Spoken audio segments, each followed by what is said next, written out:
Assalamualaikum warahmatullahi wabarakatuh. Saya Marput Lestari dari kelas 12 AK 3. Di sini saya akan menjelaskan tentang sub C bab 1 tentang piutang berdasarkan perikatan dan ganti rugi. 1. Piutang berdasarkan perikatan. A. Piutang perikatan. Piutang yang timbul berdasarkan perikatan dapat diklasifikasi menurut karakteristik perikatan yang dibuat. Piutang berdasarkan perikatan disajikan menurut bentuk perikatan, meliputi pinjaman, jual beli, serta jasa dan kemitraan. B. Pengakuan perikatan. Peristiwa yang menimbulkan hak tagih yaitu peristiwa yang timbul dari pemberian pinjaman, penjualan kredit, dan kemitraan. Dapat diakui sebagai piutang dan dicatat sebagai aset di neraca apabila memenuhi kriteria. C. Pengukuran piutang perikatan. Pengukuran atas peristiwa yang ditimbulkan piutang yang berasal dari perikatan meliputi hal-hal sebagai berikut. 1. Piutang pemberian pinjaman. 2. Piutang penjualan kredit. 3. Piutang kemitraan. Yang D. Penyajian dan pengungkapan. 1. Akuntansi piutang perikatan. 2. Piutang pemberian pinjaman jangka panjang. 2. Piutang tuntutan ganti rugi. A. Piutang yang berasal dari akibat tuntutan ganti rugi atau yang disingkat sebagai TGR.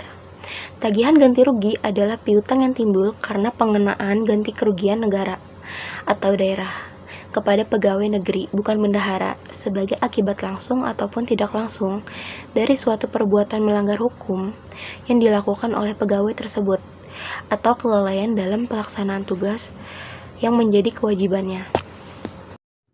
B. Piutang yang timbul akibat tuntutan perbendaharaan atau yang disingkat dengan TP. Tuntutan perbendaharaan dikenakan kepada bendahara yang karena lalai atau melakukan perbuatan melawan hukum mengakibatkan kerugian negara atau daerah. C. Pengakuan piutang tuntutan ganti rugi atau tuntutan perbendaharaan.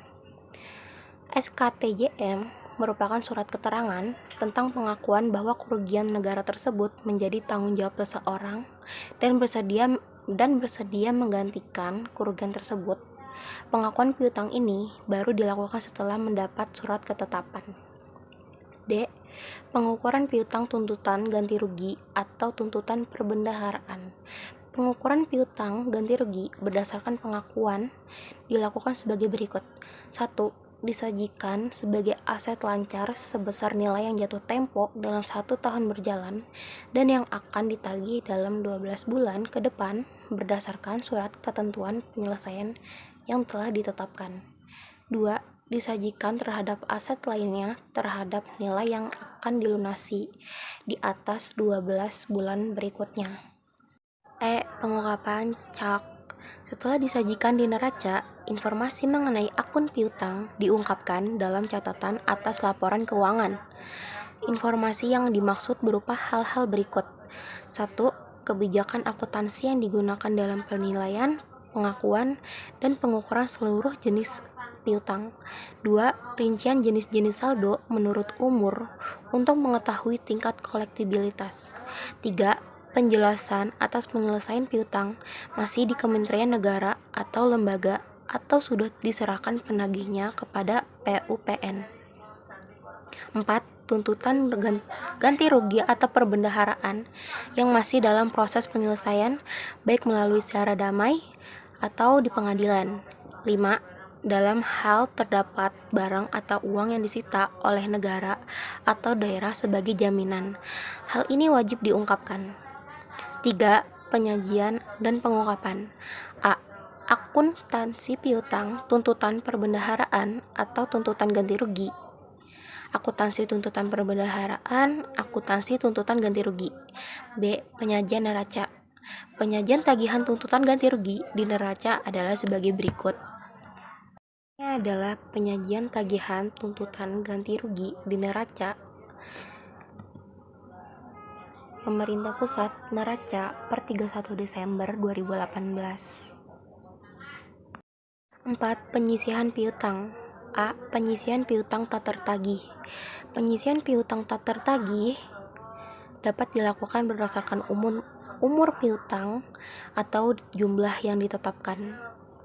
Pemilihan dasar pemilihan ini hendaknya didasarkan pada hasil analisis atas data, pengalaman historis, ataupun kebijakan dan upaya yang ditempuh pemerintah dalam menetapkan dan menagih utang.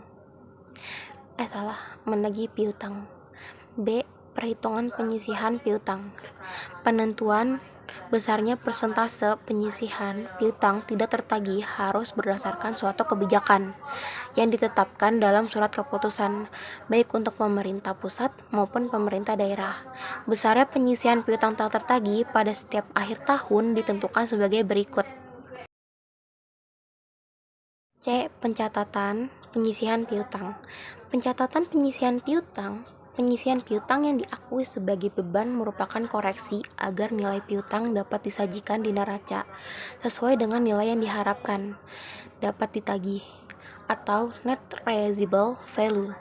Pada waktu ditimbulnya piutang, di jurnal di debit piutang dengan lawan akun pendapatan menurut jenisnya, jumlah penyisihan piutang disajikan sebagai pengurang dari akun piutang atau kontra account. D. Penyajian penyisihan piutang dan pengungkapan cak. Penyajian penyisihan piutang yang di neraca merupakan unsur pengurang dari piutang yang bersangkutan.